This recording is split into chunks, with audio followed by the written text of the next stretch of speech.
बहनों हमारी सरकार बनाओ, किसानों की आमदनी दूनी होगी। भाइयों बहनों हमारी सरकार बनाओ, 15 लाख रुपए जो है खाते में जाएगा। ये सारी बातें झूठी थी।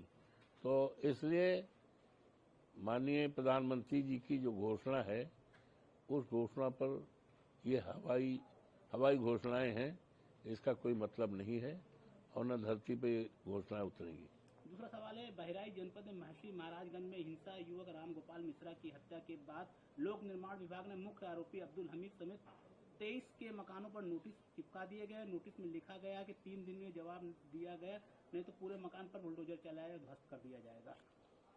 देखिए, जहां तक बुलडोजर का सवाल है, बुलडोजर भारतीय दंड विधान में, आईपीसी में, सीआरपीसी में, एविडेंस एक्ट में, कानून में कहीं जो है बुलडोजर की चर्चा नहीं है।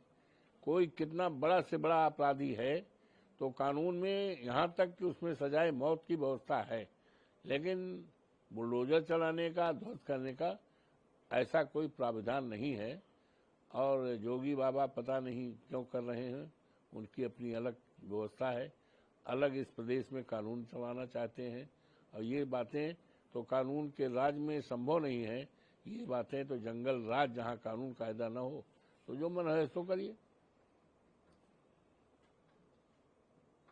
बोलिए। और समाजवादी पार्टी ने पहले उत्तर प्रदेश में 60 सीटों पर अपने प्रत्याशी की घोषणा की है, अब महाराष्ट्र में भी चुनाव लड़ने का ऐलान किया है, क्या कहना है?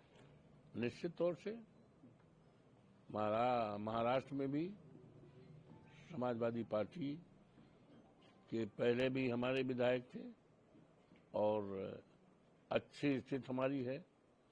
हमारे नेता अखिलेश यादव जी के प्रति लोगों में यकीन और विश्वास और भरोसा है और वहां के लोग चाहते हैं, हमारी पार्टी का अच्छा जनाधार है। तो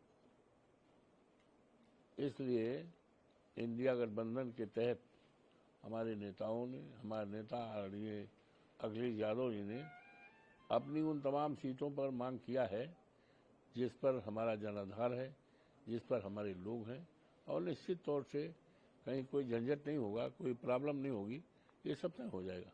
ये अखिलेश यादव ने आज ट्वीट किया है, समाचार चिंता जर सड़क हादसे में सबसे ज्यादा मौतें यूपी में हो रही है।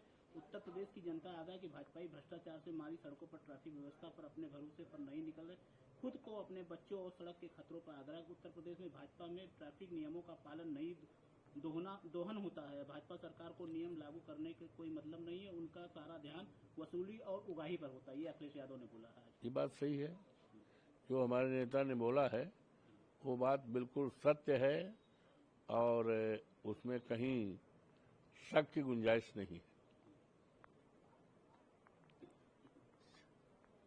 ये बातें मतलब उनका कहना एकदम सत्य है, 100% सत्य है। ये हो रहा है, इससे पूरे प्रदेश की जनता पीड़ित है, अकाल मौतें हो रही हैं। अभी मेरे पास एक मास्टर साहब आए थे, उनका दामाद 30 साल का था, एक्सीडेंट में हो गया। अभी मैं कल गया था हमारे क्षेत्र के सिधौना में, मौर्या जी हैं, बड़े गांव से लौट रहे थे और कई तारीख को 16 तारीख को एक्सीडेंट मौत हो गई। तो मौतें बहुत हो रही हैं और मौतें यहाँ तक तो ये साणों से हो रही हैं, साणों से। अभी कल जो 16 तारीख को हुई वो साण से हुई। अटेसर में एक ठाकुर बिरादरी का 24 साल का लड़का है, साणों से मर गया।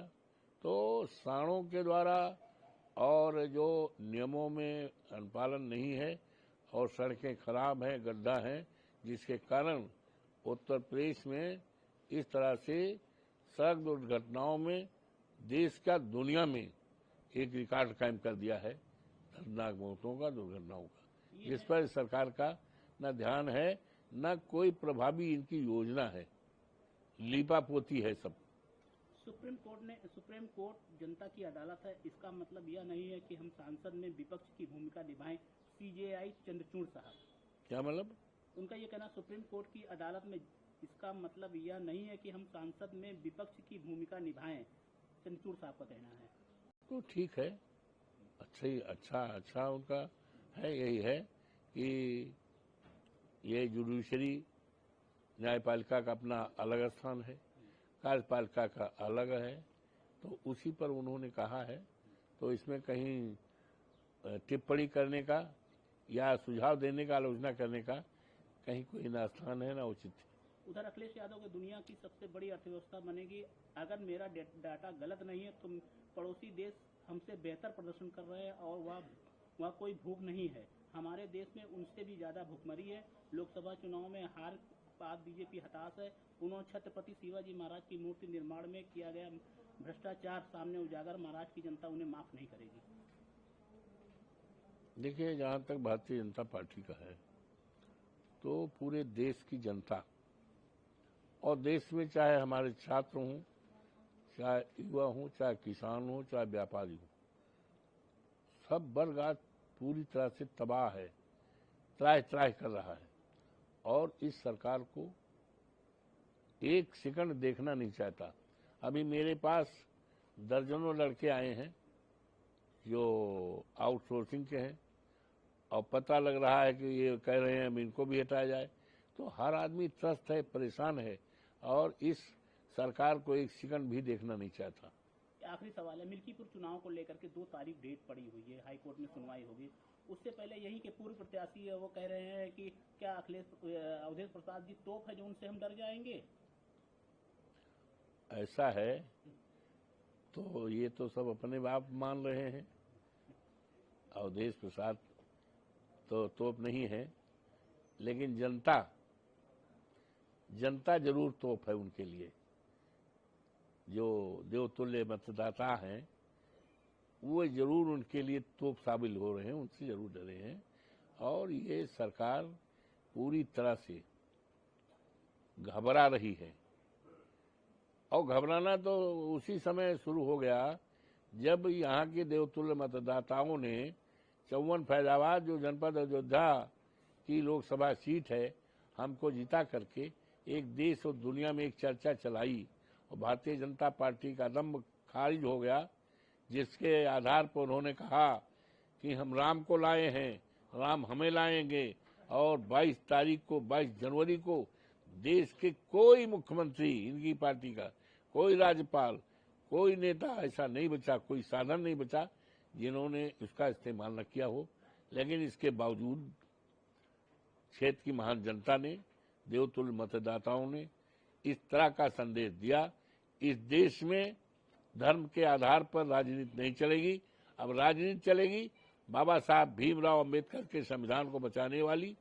इस देश में राजनीति चलेगी इस देश के जो नौजवान हैं, बेरोजगार हैं, पढ़े लिखे हैं, अपनी डिग्रियां जो है जलाने को तैयार हैं, आत्महत्या करने विवश हो रहे हैं, उनके लिए सरकारी नौकरी नहीं है, उनके लिए चिंता और चर्चा वाली बात चलेगी, महंगाई रोकने वाली बात चलेगी, बाबा साहब भीमराव अंबेडकर का संविधान की राजनीति चलेगी, पीडीए की राजनीति चलेगी, और देश में आपसदारी भाईचारा कायम करने वाली, और देश के महापुरुषों ने जिसने देश को आजाद कराया है उनके विचारों का हिंदुस्तान और समाज बनाने की राजनीति चलेगी। अब धर्म के आधार पर राजनीति नहीं चलेगी।